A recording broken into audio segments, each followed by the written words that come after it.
Selamat malam teman-teman. Assalamualaikum warahmatullahi wabarakatuh. Jumpa lagi dengan video saya.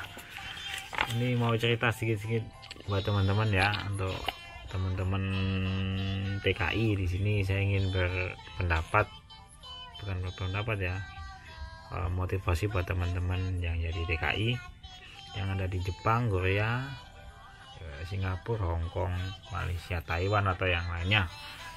Yang pertama, jadi TKI ini kan kontrak, istilahnya kontrak sekian tahun. Meskipun jadi karyawan tetap pun suatu saat nanti kita pasti pulang ke Indonesia.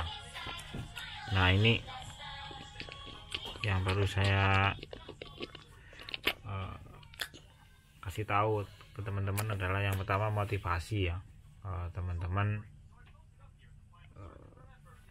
kenapa ke luar negeri meninggalkan keluarga, orang tua, saudara di rumah, kenapa? Motivasinya bisa macam-macam, mungkin menaikkan haji mereka, membelikan rumah, mengumrohkan mereka atau yang lainnya. Teman-teman harus punya tujuan itu, harus punya dasar itu semua.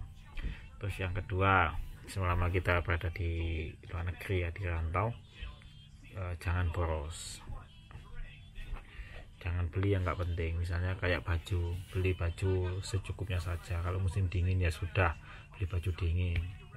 Saran saya, kalau saya sendiri beli baju kadang-kadang baju second. Kalau beli baru pun itu yang murah, yang di Shimamura, di Jiu. Kalau di Jepang ini, di Tokyo saya ya, itu yang saya lakukan. Jarang banget beli baju, kecuali butuh. Kalau memang butuh ya saya beli. Terus yang ketiga, saran saya, paksalah sampean nabung gitu. Jadi setelah gajian, katakanlah gajian 15 juta misalnya ya, yang 5 juta buat kebutuhan sehari-hari, yang 10 juta dikirim, misalnya begitu ya, nggak apa-apa kayak gitu. Istilahnya lebih baik seperti itu. Jangan dibiarkan dulu 15 juta buat keperluan 5 juta, nanti bisa, siapa tahu karena pegang uang nanti bisa dibeli, nanti bisa ketipu sama diskon karena sama sale, mungkin itu ya. Jadi paksalah sampai nabung, setelah gajian dapat langsung kirim.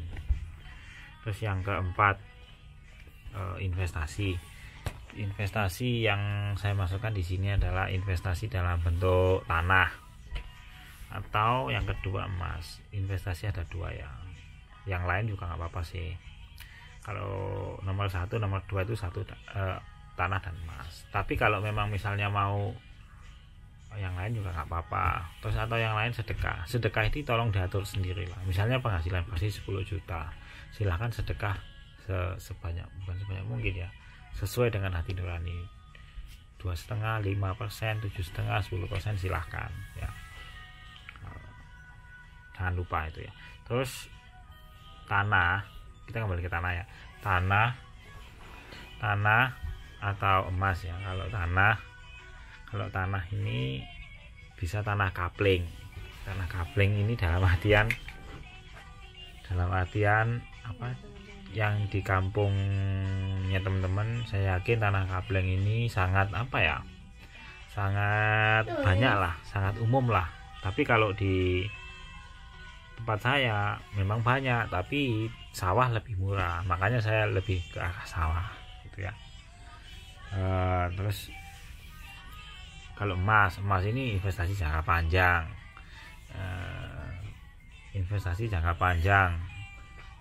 Emas ini katakanlah beli 2020, biasanya menjualnya ya 2030 atau 2025. Kalau nggak apa-apa sih, meskipun kenaikan sedikit, tapi ini jangka panjang. Untuk misalnya untuk anak kita kuliah, 15 tahun lagi anak kita kuliah, misalnya gitu.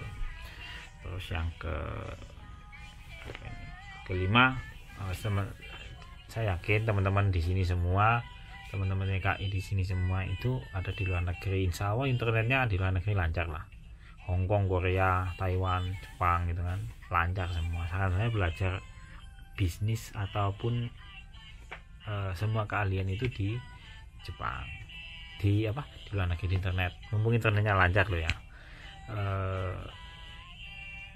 bisa belajar bisnis minimarket, bisa belajar peternakan, bisa belajar pertanian, ternak ikan, ternak lili, ternak ayam, bisa belajar ini. Gunakan waktumu dengan hal yang bermanfaat. Minimal belajar. Nonton YouTube itu jangan hanya nonton YouTube yang hiburan toh.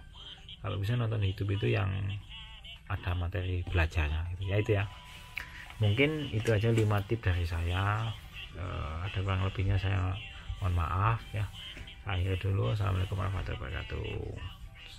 Sampai jumpa di lain video ya.